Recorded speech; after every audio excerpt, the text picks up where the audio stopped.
Alhamdulillah hamdan katsiran thayyiban mubarakan fih kama yuhibbu rabbuna wa yardah. Ashhadu an la ilaha illallah wahdahu la syarikalah wa ashhadu anna Muhammadan abduhu wa rasuluh. Wassalatu wassalamu ala Rasulillah wa ala alihi wa ashabihi wa man tabi'ahum bi ihsanin ila yaumiddin. Ya ayyuhalladzina amanu taqullaha haqqa tuqatih wa la tamutunna illa wa antum muslimun. I'lamu rahimakumullah fa inna khairal hadithi kitabullah wa khairal hadi hadi Muhammad sallallahu alaihi wasallam wa syarrul umuri muhdatsatuha wa kullu muhdatsatin bid'ah wa kullu bid'atin dhalalah wa kullu dhalalatin finnar. Kaum muslimin, para jamaah, para penuntut ilmu yang dirahmati Allah Ta'ala, pemirsa MGI TV yang dirahmati Allah Ta'ala, pemirsa Wesal TV yang dirahmati Allah Ta'ala, para pendengar radio Riyadul Jannah di mana saja berada, yang semoga Allah Ta'ala senantiasa menganugerahkan kepada kita nikmat iman, nikmat Islam, nikmat kita berada di atas sunnah Rasulullah SAW, dan nikmat sehat. Alhamdulillah pada kesempatan sore hari ini kita dapat berjumpa kembali dalam kajian pekanan kita, yaitu yang berkaitan pembahasan tentang Sahih Bukhari. Dan alhamdulillah kita telah memasuki bahasan yang ketiga dari kitab Sahih Bukhari, yaitu Kitabul Ilmi. Kita telah membahas Kitabul Wahyi, Kitabul Iman, dan yang ketiga adalah Kitabul Ilmi, yaitu hadis-hadis seputar tentang keutamaan ilmu, keutamaan mencari ilmu, bagaimana adab mencari ilmu. Di bab inilah akan dibahas oleh kita semua dengan membaca hadis-hadisnya. Kita akan masuk ke hadis bab yang kedua, hadis nomor 59. Jadi yang udah kita baca adalah 58 hadis, dan kita akan masuk ke hadis yang ke-59. Bismillah. Qala al-Imamul Bukhari wa huwa Muhammad ibnu Ismail Al-Bukhari, babu man su'ila ilman wa huwa mushtagilun fi hadithihi fa atamal haditha thumma ajaba sa'ila. Qala al-Imamul Bukhari rahimahullahu ta'ala qala hadatsana Muhammad ibn Sinan qala hadatsana Fulayh qala wa haddatsani Ibrahim ibnu Mundir qala hadatsana Muhammad ibnu Fulayh qala hadatsani Abi qala hadatsani Hilal ibnu Ali an Atha ibnu Yasar an Abi Hurairah radhiyallahu ta'ala anhu qala bainama an-nabiy sallallahu alaihi wasallam fi majlisin yuhaditsul qauma ja'ahu a'rabi wa qala matas sa'ah famada Rasulullah sallallahu alaihi wasallam yuhadditsu wa qala ba'dul qaumi sami'a ma qala fakariha wa qala ba'duhum bal lam yasma hatta idza qada hadisahu qala aina arahu sa'il anisa'ah qala ha ana ya Rasulullah qala idza duyatil amanatu fantadiri sa'ah kaifa idha'atuha qala idza wusida al-amru ila ghairi ahlihi fantadiri sa'ah. Bab yang kedua ini, pemirsa yang dirahmati Allah Ta'ala, para pendengar dan para penuntut ilmu yang dirahmati Allah Ta'ala, menjelaskan bagian di antara adab tolabul ilmi, adab al-alim wal muta'alim. Jadi menjelaskan adab guru dengan murid, adab penuntut ilmu, termasuk di dalamnya adab orang yang menyampaikan ilmu. Jadi adab penuntut ilmu dan adab orang yang mengajarkan ilmu. Imam Bukhari mengatakan bab man su'ila ilman, bab orang yang ditanya tentang ilmu, artinya di sini berkaitan dengan guru. Wa huwa mushtagilun fi hadithihi, sedangkan dia masih dalam suasana menerangkan. Jadi ada guru sedang ngisi menerangkan, tiba-tiba muridnya nanya di tengah-tengah penjelasan itu.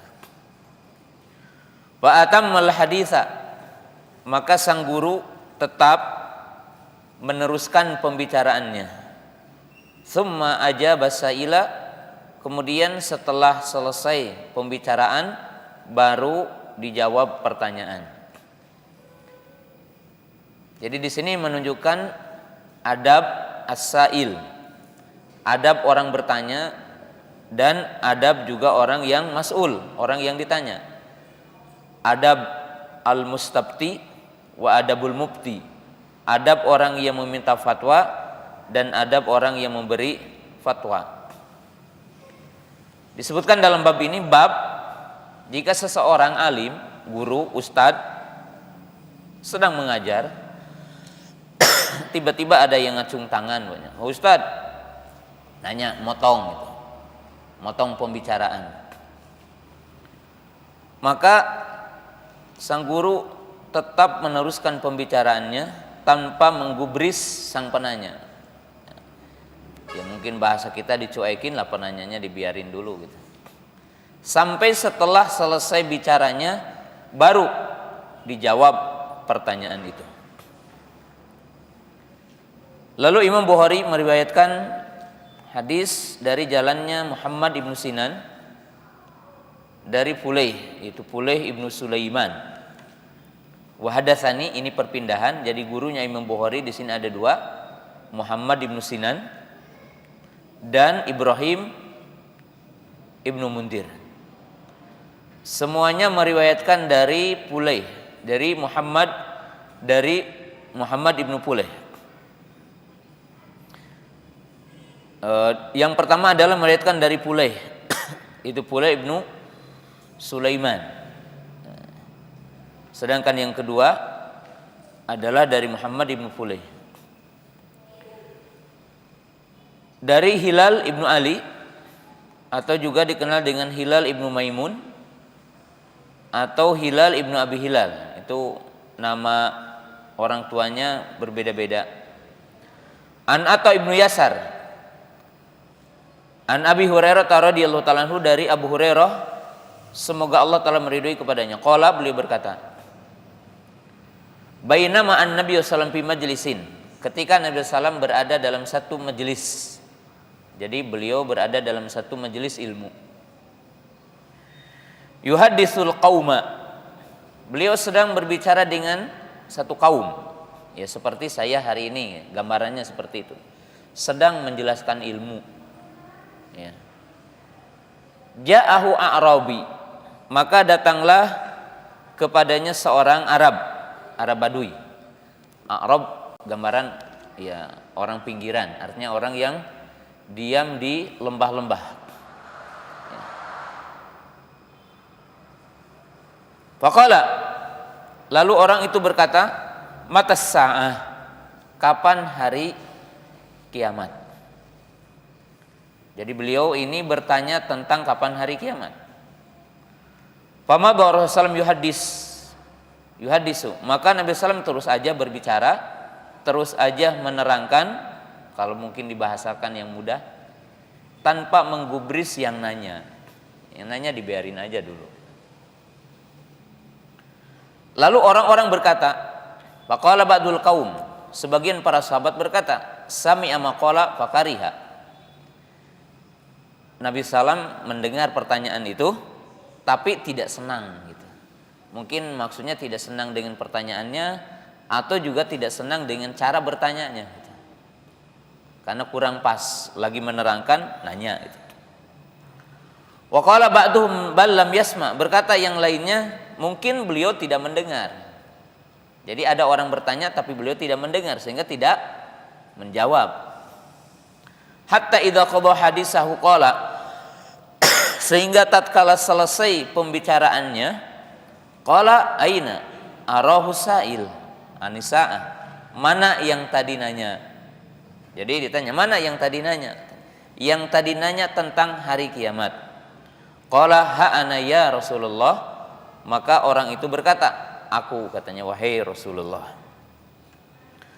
Qala, maka Nabi SAW mengatakan, idza du'iyatil amanatu, apabila telah dilalaikan amanah, artinya apabila telah disia-siakan amanah.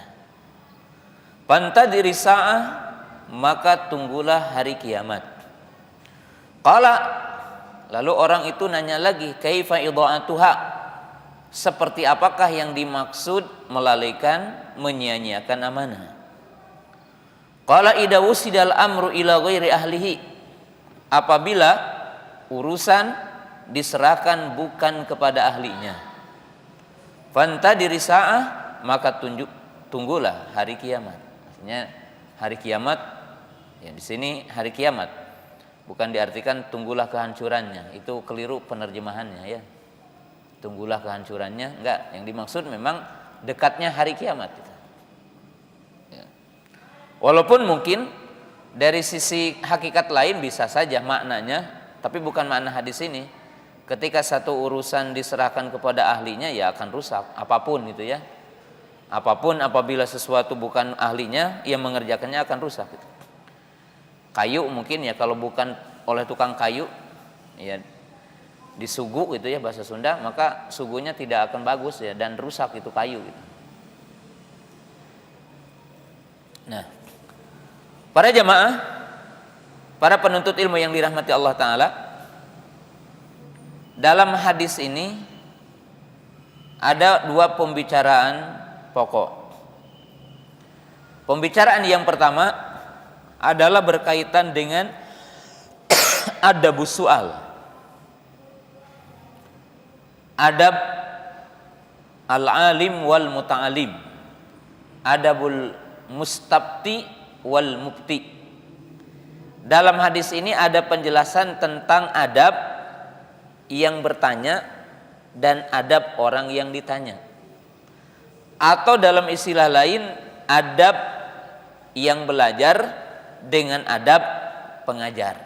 Jadi adab murid dengan adab guru, atau dengan bahasa lain adab peminta fatwa, adab yang memberi fatwa. Jadi kedua-duanya ada tata kramanya, tata krama murid, tata krama guru, tata krama orang yang bertanya, tata krama orang yang memberikan jawaban, tata krama orang yang meminta fatwa, tata krama orang yang memberi fatwa. Jadi kedua-duanya ada adab-adabnya.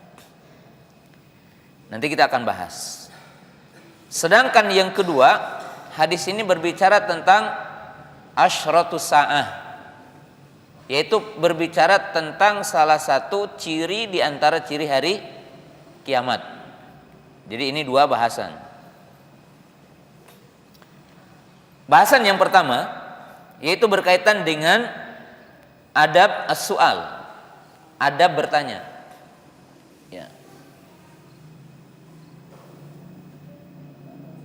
Al-Quran dan hadis telah memberikan isyarat tentang masalah bertanya. Ya. Ada yang tahu ayat yang berbicara tentang masalah bertanya? Ayat yang berbicara tentang bertanya itu ada bertanya. Dari mulai ayat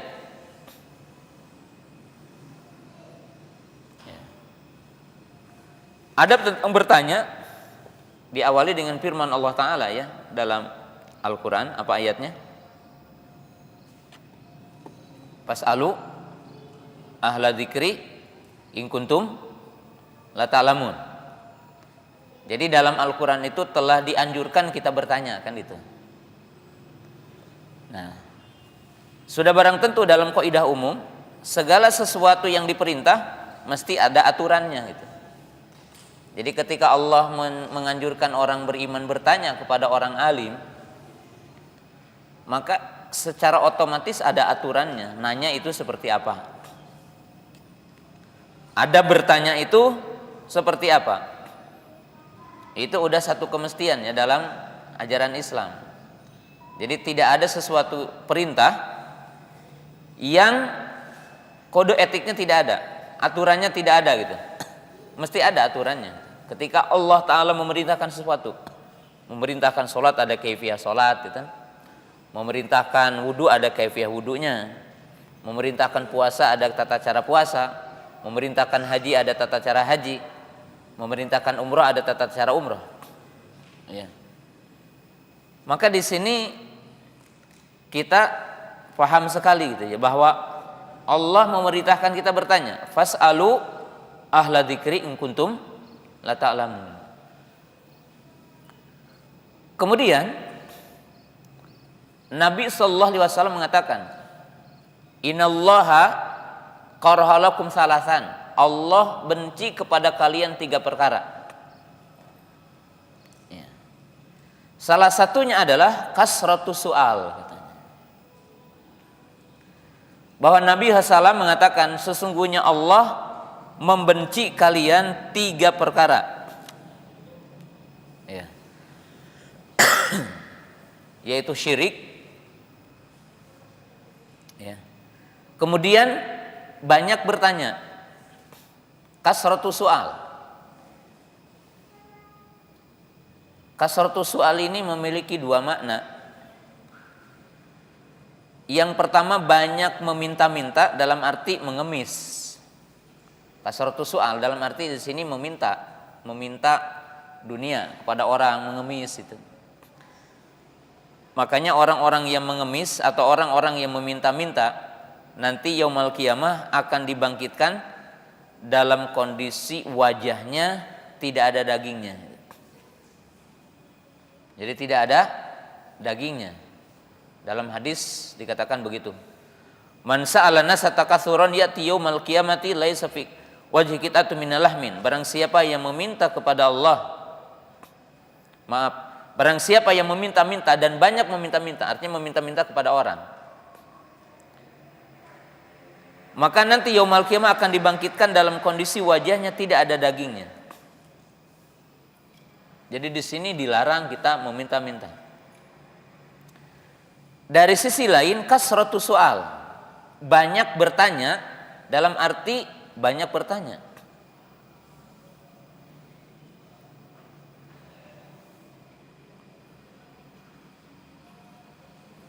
Dan Allah Subhanahu wa taala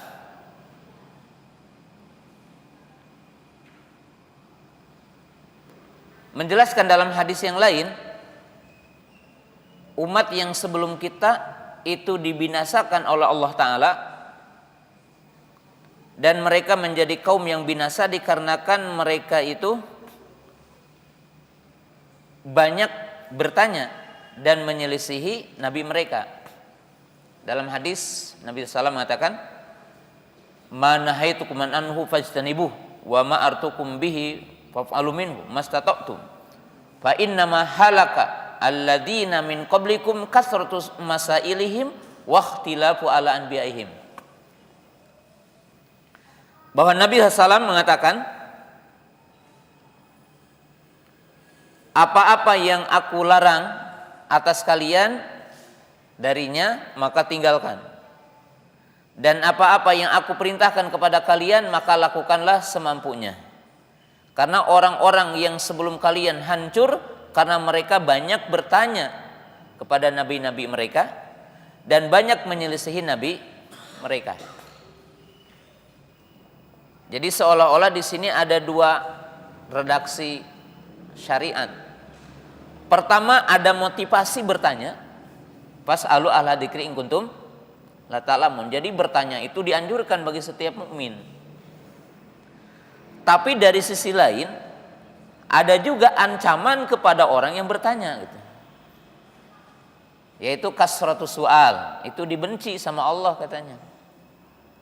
Dan diberitakan atau disebutkan dalam hadis Abu Hurairah, umat terdahulu dibinasakan karena banyak bertanya ke nabinya gitu. Nah, satu sisi diperintah, satu sisi dicela gitu. Kemudian Al-Qur'an juga menyebutkan tentang para sahabat bertanya kepada Rasul. Yas'alunaka 'anil mahid. Para sahabat bertanya tentang hukum haid. Yas'alunaka 'anil syahril haram. Mereka juga bertanya tentang bulan-bulan yang diharamkan. Ya, 22. Yas'alunaka 'anil mahid. Ya. Itu ayat-ayat yang memuat bahwa para sahabat bertanya kepada Nabi sallallahu alaihi wasallam. Yas'alunaka 'anil mahid. Para sahabat bertanya kepadamu tentang haid. Dalam ayat yang lain, yas'alunaka 'anil syahril haram. Mereka bertanya kepadamu tentang bulan haram.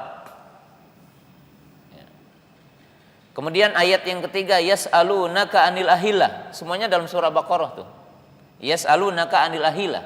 Mereka bertanya tentang bulan sabit. Maka Allah mengatakan qul hiya mawaqitul linnasi wal haji. Yas'alunaka 'anil mahid qul huwa adza fa'tazilun nisaa fil mahid. Ada jawabannya. Ya. Kemudian para sahabat pun diriwayatkan banyak bertanya. Bertanya tentang air laut, bertanya tentang air tergenang, bertanya tentang hukum madhi, bertanya tentang hukum mimpi. Para sahabat bertanya. Nah, maka para ulama membuat kaidah tentang bertanya.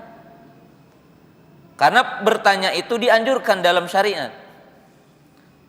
Tapi di beberapa nas, di beberapa hadis ada sebutan dalil yang menunjukkan apa? Tercela bertanya itu. Maka berarti di sini pertanyaan yang mana tercela dan bertanya yang seperti apa itu yang dianjurkan. Nah, maka pemirsa yang dirahmati Allah Ta'ala, di sini saya akan bagi kepada 2 poin berkaitan dengan bertanya. Jadi berkaitan dengan bertanya. Pertama, sesuatu yang kita akan bertanya. Jadi apa sih yang semestinya kita bertanya? Yang kedua, bagaimana ketika kita bertanya? Jadi bagaimana kita bertanya?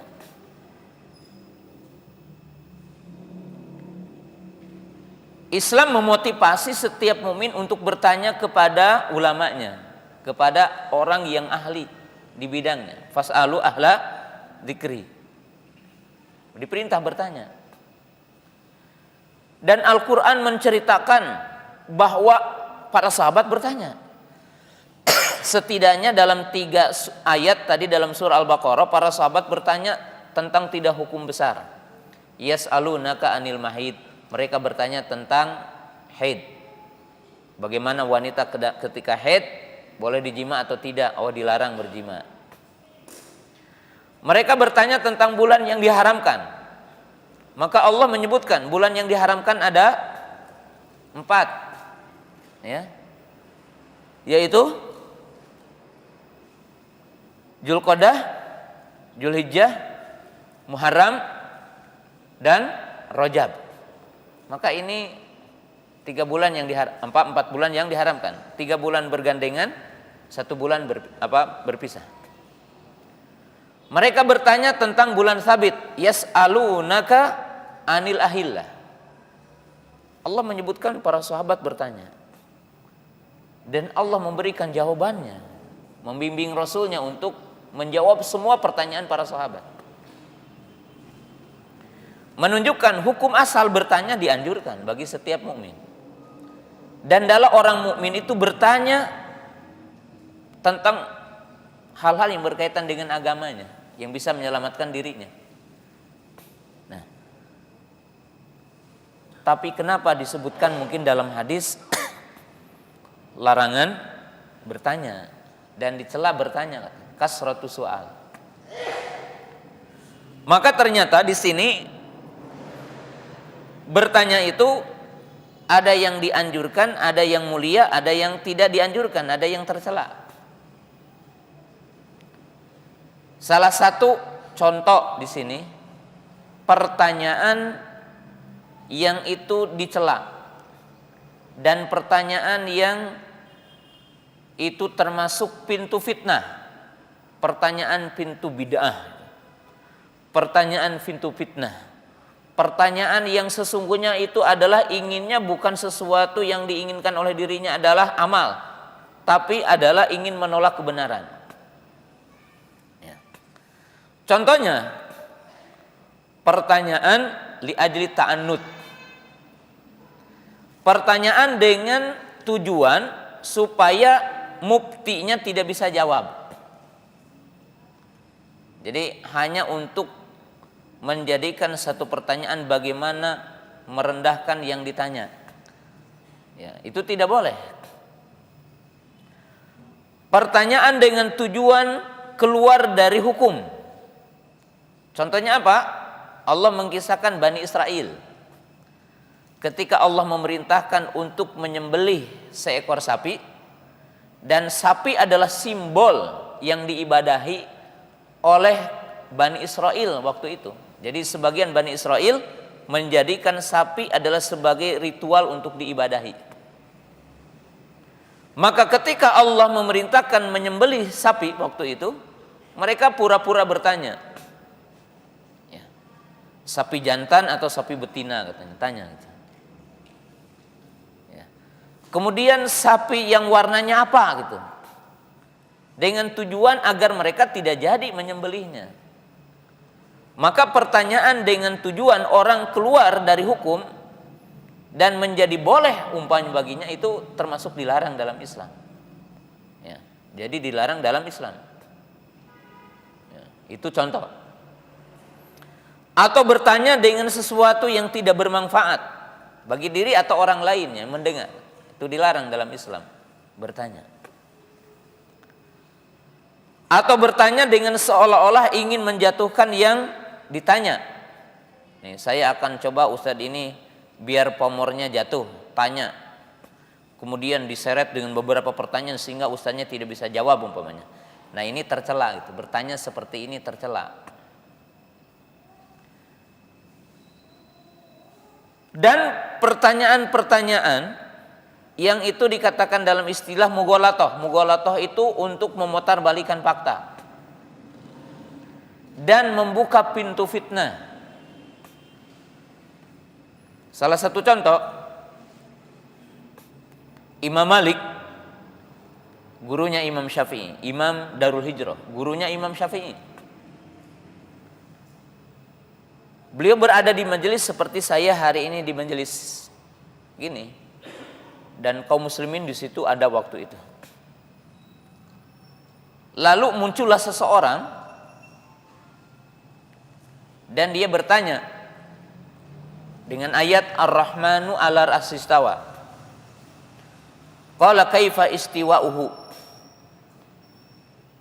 Dia membacakan ayat Ar-Rahmanu 'alar as-istawa, bahwa Allah beristiwa di atas arasy-Nya.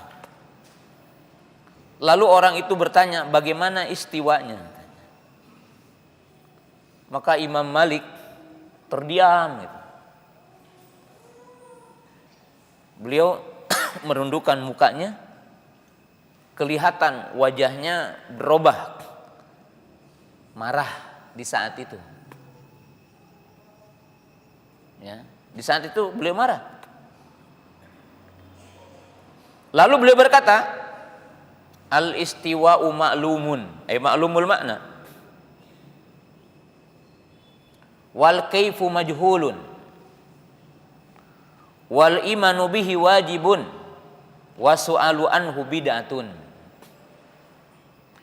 Maka beliau berkata, istiwa menurut bahasa Arab geus teh hese deui hartina teh gitu. Istiwa mah artinya teh ulu wartafa'a. Artinya istiwa itu artinya bahasa Sunda, bahasa Indonesia teh tinggi gitu. Berada di atas gitu. Ulu wartafa'a. Sabodo-bodona jalma anu ngarti bahasa Arab ngarti artinya cek Imam Malik. Wal kaifu majhulun, adapun kaifiyah bagaimana Allah istiwa tidak ada yang tahu. Karena Allah tidak ngasih tahu kaifiyahnya seperti apa. Laisa kamitslihi syai'un. Tong dihartikan inegleng duduk gitu, enggak boleh. Karena tidak ada yang tahu bagaimana. Allah memberitakan tinggi aja gitu kan. Wal imanu bihi wajibun, dan beriman kepada sifat istiwa wajib karena Al-Qur'an telah menetapkannya. Adapun bertanya tentang bagaimana bid'ah karena para sahabat tidak pernah bertanya bagaimana gitu. Maka Imam Malik waktu itu marah dan mengusir orang itu dari majelis. Dengan sebab pertanyaannya diusir dari majelis. Ini pintu fitnah, diusirlah dari majelis oleh Imam Malik.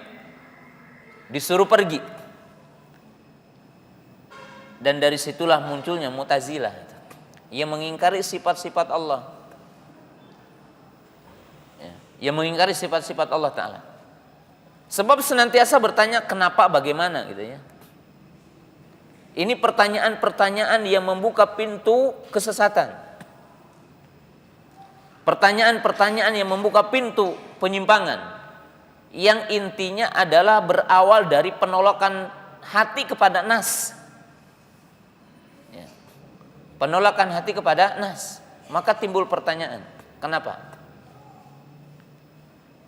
Seperti mungkin hari ini kita juga kenapa laki-laki 2/3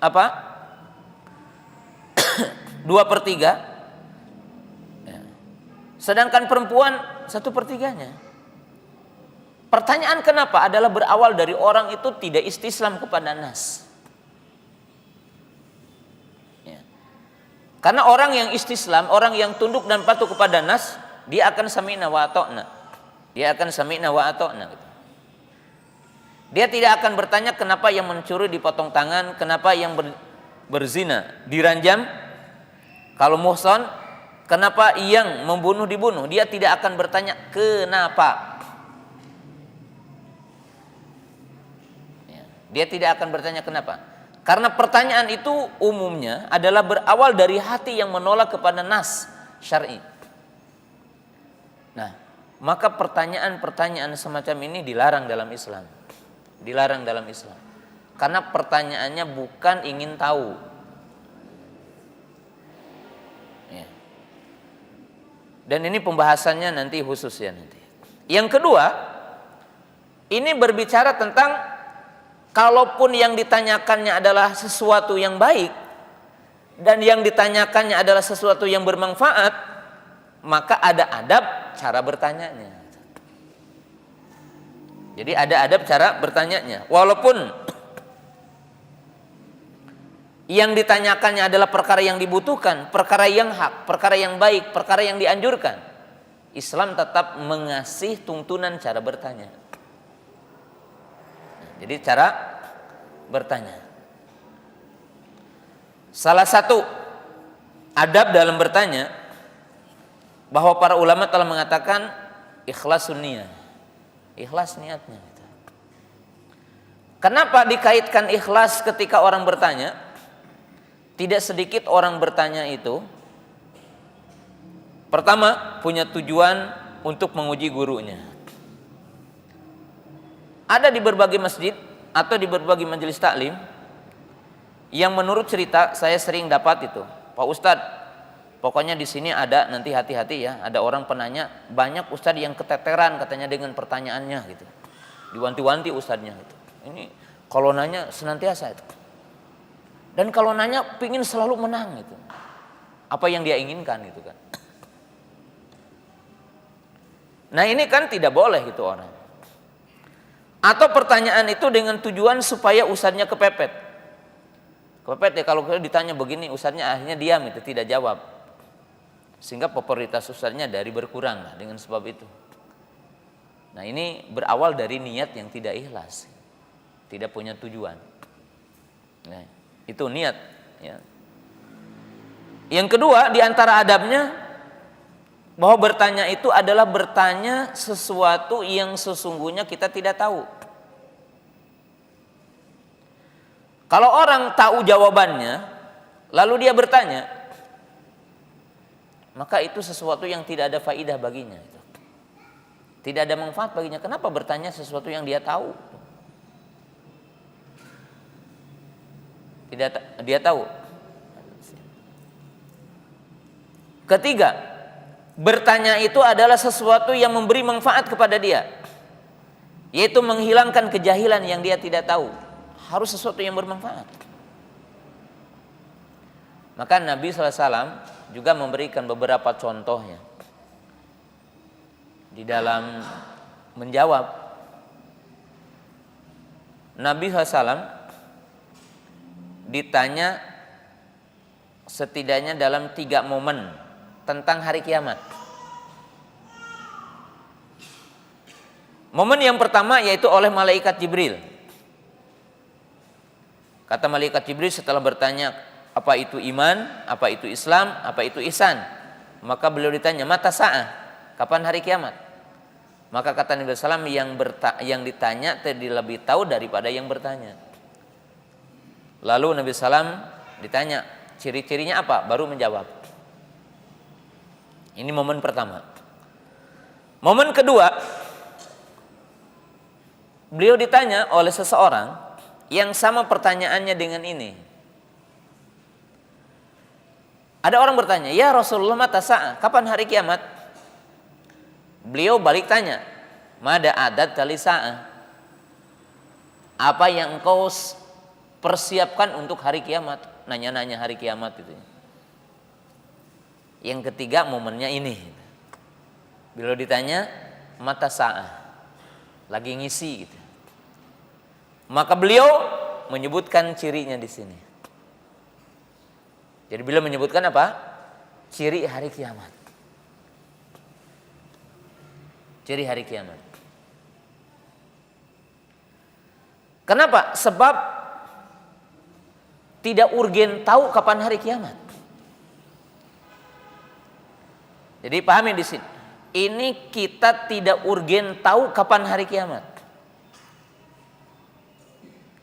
Karena hari kiamat itu perkara yang disembunyikan Allah kapan akan terjadinya.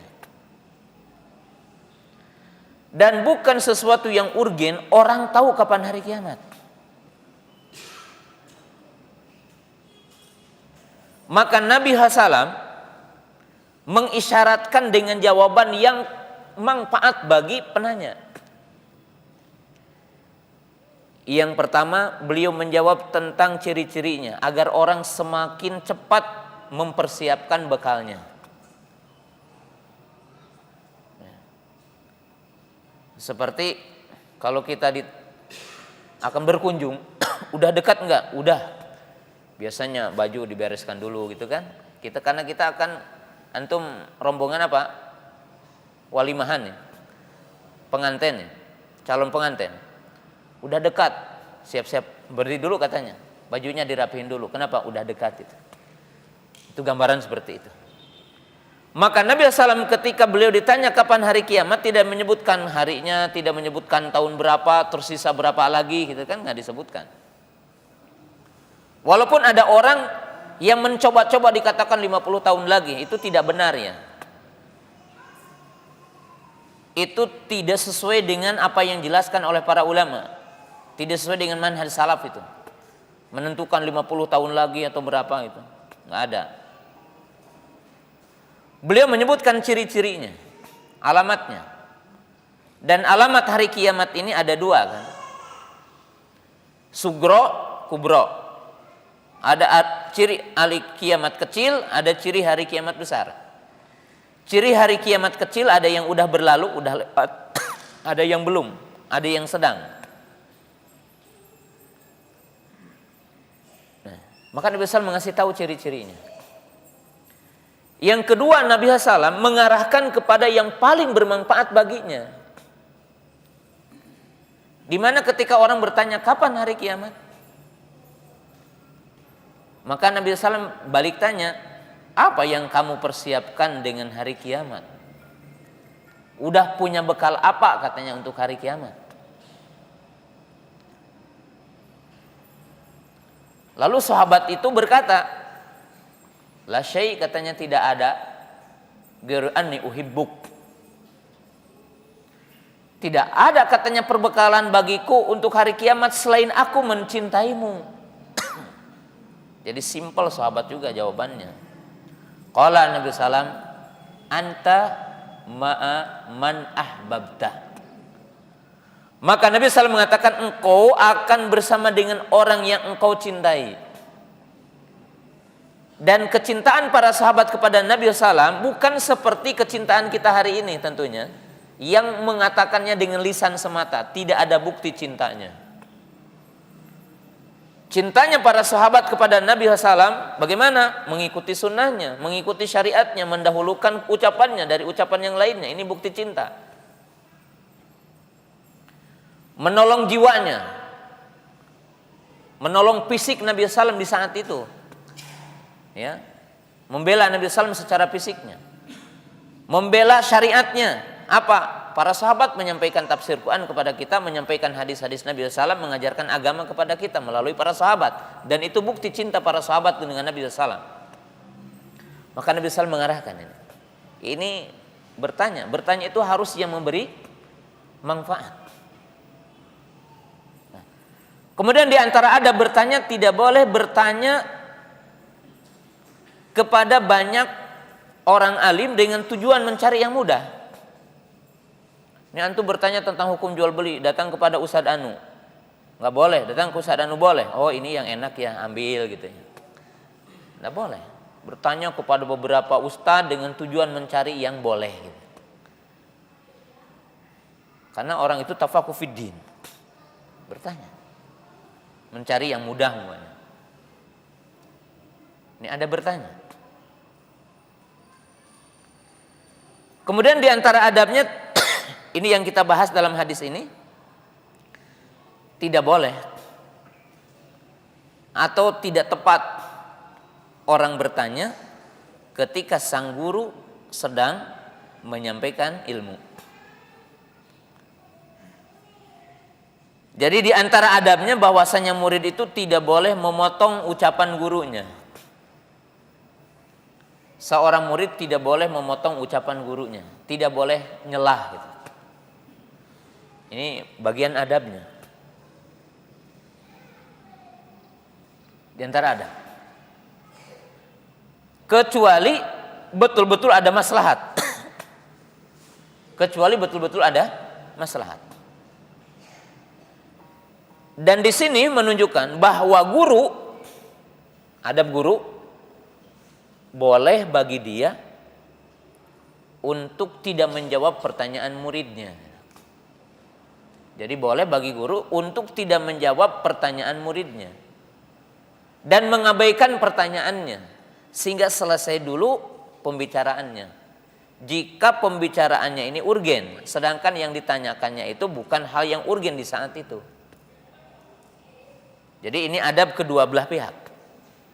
Adab kedua belah pihak. Artinya apa? Bahwa asal penanya harus punya adab. Tidak boleh lagi asik menjelaskan dipotong. Maaf Ustaz. Ketika asik gitu, belum selesai apalagi masih di pertengahan. Apalagi masih apa? Di pertengahan. Tidak layak bertanya seperti itu. Jadi tidak layak bertanya seperti itu. Itu tidak beradab. Yang lain, bahwa pernah para sahabat pun bertanya ketika di tengah khutbah. Salah satunya ketika Nabi SAW sedang berkhutbah di sholat Jumat, tiba-tiba ada yang berdiri menyampaikan keluhan di tempatnya, yaitu kemarau panjang. Maka beliau meminta untuk istisqa. Maka Nabi SAW memberikan udzur kepada orang itu dan tidak memarahinya. Dan Nabi SAW istisqa setelah itu langsung. Jadi berarti di sini boleh kali-kali menyelah ustadz ketika ada urgen. Ada sesuatu yang sangat bermanfaat dan diperlukan. Sebagaimana pernah terjadi. Dan boleh juga pengajar memotong ucapannya, memotong pembicaraannya ketika yang bertanya dianggap urgen. Hal itu dijelaskan dalam riwayat yang lain bahwa ketika Nabi SAW berkhutbah nih, ada orang bertanya tentang rukun Islam, bertanya tentang agama, dan itu dari orang jauh. Maka Nabi SAW berhenti dulu sampai beliau meminta kursi, duduk dulu dengan orang itu.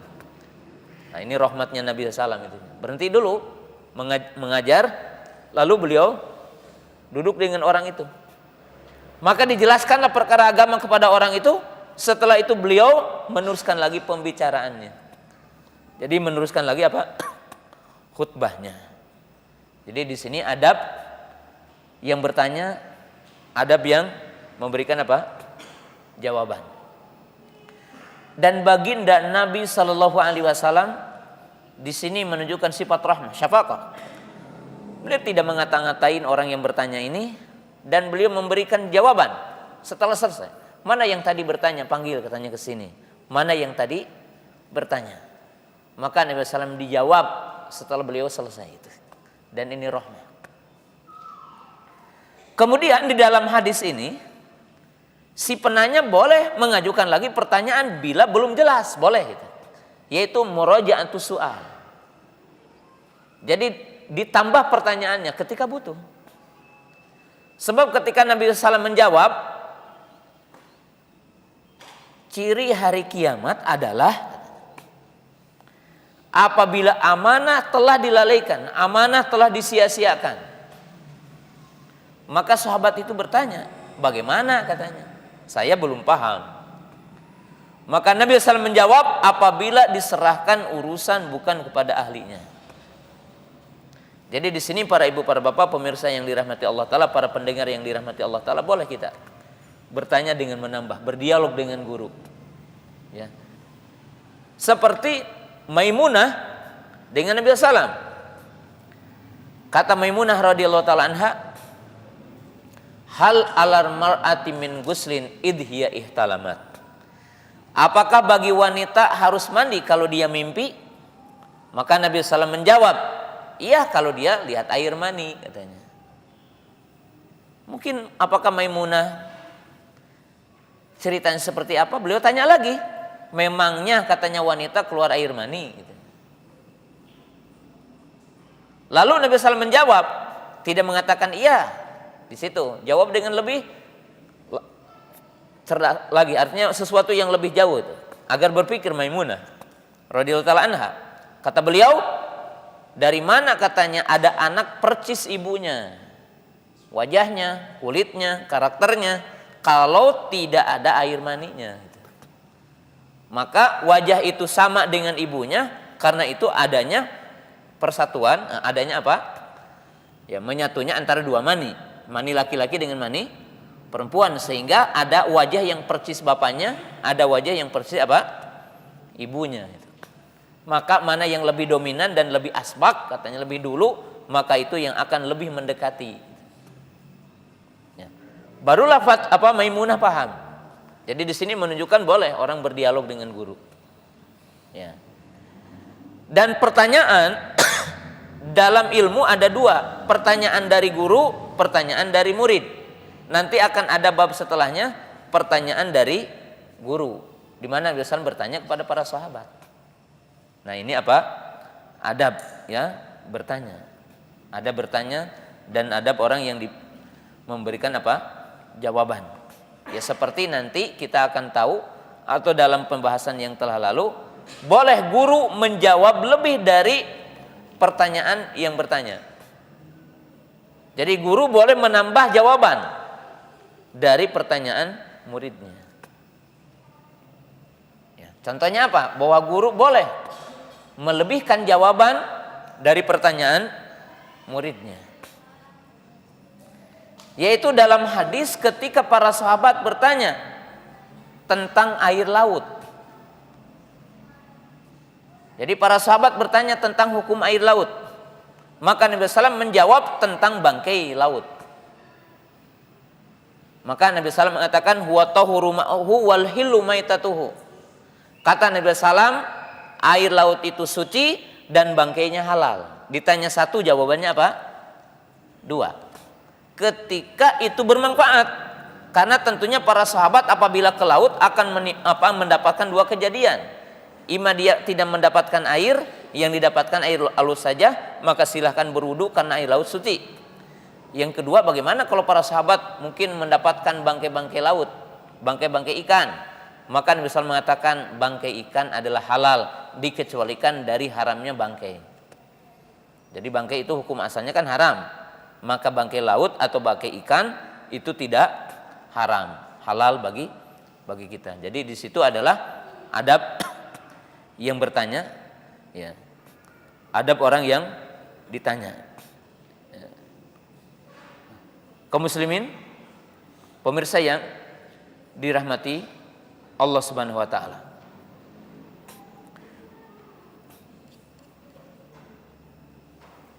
Itu bagian yang pertama, yaitu tentang ilmunya.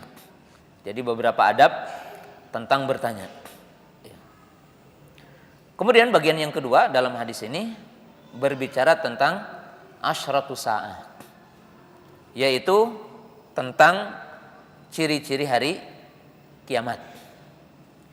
Ciri hari kiamat sugro itu begitu banyak. Jadi ciri hari kiamat sugro itu adalah begitu banyak. Nah, salah satunya disebutkan di sini bahwa di antara ciri-ciri hari kiamat, apabila satu urusan diserahkan kepada yang bukan ahlinya. Ya. Kaum muslimin yang dirahmati Allah Ta'ala, segala sesuatu yang layak untuk memegang urusan adalah yang punya dua karakter. Jadi yang punya dua syarat. Jadi apa saja urusan itu mesti punya dua syarat. Syarat yang pertama adalah ilmu, kekuatan, dan syarat yang kedua adalah amanah.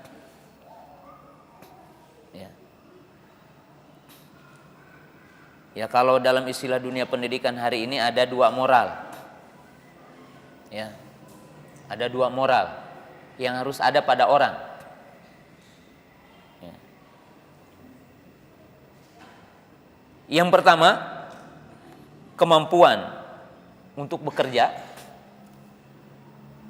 Yang di sini dimaksudkan moral kinerja. Proporsional gitu ya. Keahliannya jelas itu. Punya ilmu dalam bidangnya. Yang kedua, moral berkaitan dengan kejujuran, amanah, sabar, tangguh.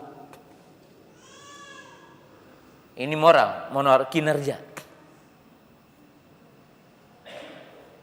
Kalau dalam Al-Quran dikatakan al-qawiyyul amin. Al-qawiyyu artinya punya keahlian dalam bidangnya. Qawi, punya keahlian, ilmu di bidangnya. Ahli hadiskah, ahlu tafsirkah, ahlu fikihkah, atau apa gitu. Kalau dalam bidang agama Islam. Sedangkan yang kedua adalah amanah. Amanah. Nah, kita ingat,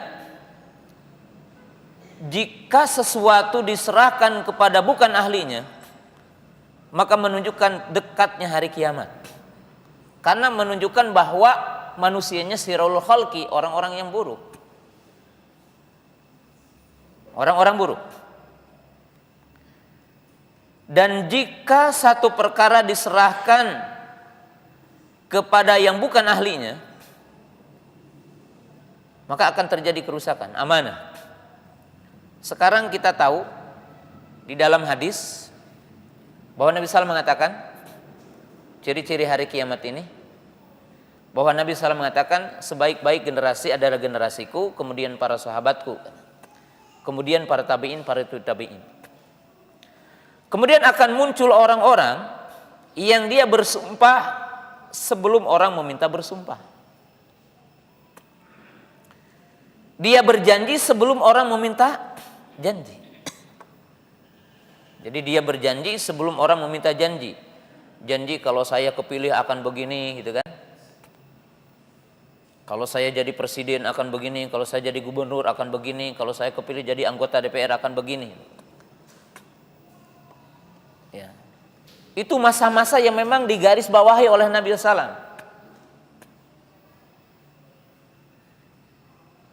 Kenapa? Karena muncul orang-orang yang bukan ahlinya nanti. Nepotisme gitu kan, riswah, gulul, ada di setiap bidang, kedzaliman. Kedzaliman.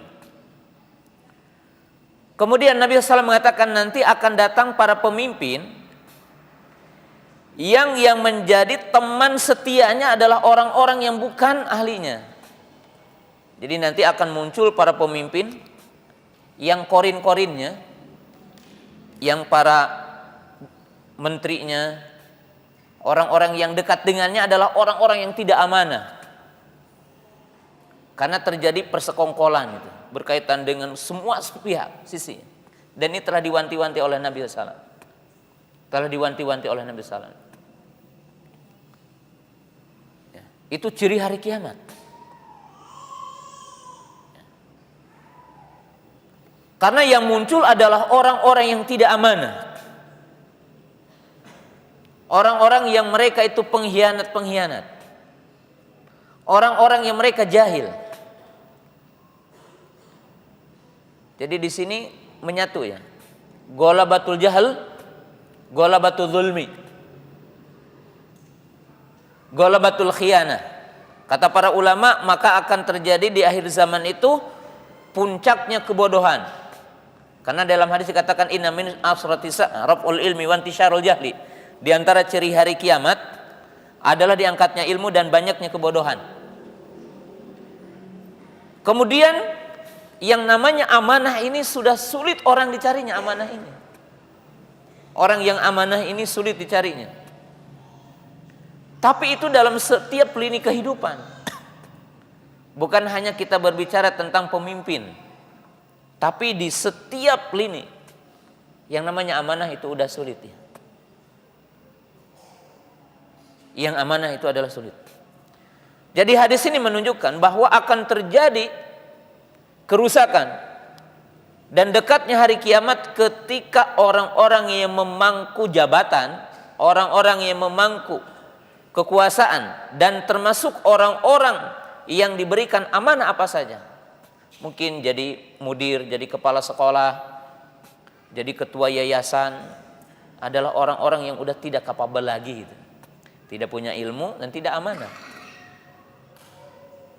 Bukan hanya di negara, bukan hatta skup kecil gitu. Kerusakan muncul. Ya. Maka Islam memberikan kaidah orang yang layak menjadi pemimpin atau memangku kepemimpinan adalah al-qayyul amin. Al-Imam Ibnu Taimiyah rahimahullah taala dalam kitab Syiasatu Syar'iyyah itu menjelaskan tentang profil lah. Dalam bisa kita sekarang profil untuk jadi khalifah atau jadi presiden atau jadi apa saja, panglima perang atau apa saja. Maka disyaratkan al-qayyu. Al-qayyu adalah berkaitan pertama jasadnya sehat, fisiknya. Nggak boleh umpamanya ada presiden matanya tidak melihat umpamanya, atau kakinya pincang gitu ya, tidak selayaknya. Jadi yang pertama memang yang layak itu jadi presiden itu sehat badannya. Kemudian apa? sehat dari sisi jasmaninya, ya, tidak jantungan umpamanya. Tidak punya penyakit paru-paru gitu ya. Sehat gitu ya, qawi. Kemudian apa? Dzu aqlin, juga punya kemampuan ra'yu yang hebat. Orang yang intelek gitu ya. IQ-nya mungkin kalau sekarang itu diistilahkan, mampu untuk berpikir. Mampu untuk melihat ya, segala kenyataan-kenyataan, punya qawi ya. Kemudian apa? Mampu memerintah. Kata-katanya berwibawa, semuanya ini kan qawi. Amin, tidak suka berdusta, tidak suka khianat, tidak suka membuat rekayasa, tapi amanah dia. Sampai Imam Ibnu Taimiyah rahimahullahu taala, kalau tidak didapatkan dua syarat ini, maka ditempatkan sesuai dengan kapasitasnya dengan salah satu kekuatan tadi katanya. Contoh, panglima perang dipilihnya qawi walaupun kurang amanah gitu. Karena memang untuk tidak amanah mungkin dalam pasukan perang tidak terlalu besar gitu. Kalaupun mau apa? Gulul paling gitu kan. Mengambil harta rampasan perang sebelum dibagikan. Tapi sekarang sa'i, pemungut zakat, orang yang menjadi pemegang keuangan, walaupun fisiknya tidak kuat, maka amanah dipanggil apa?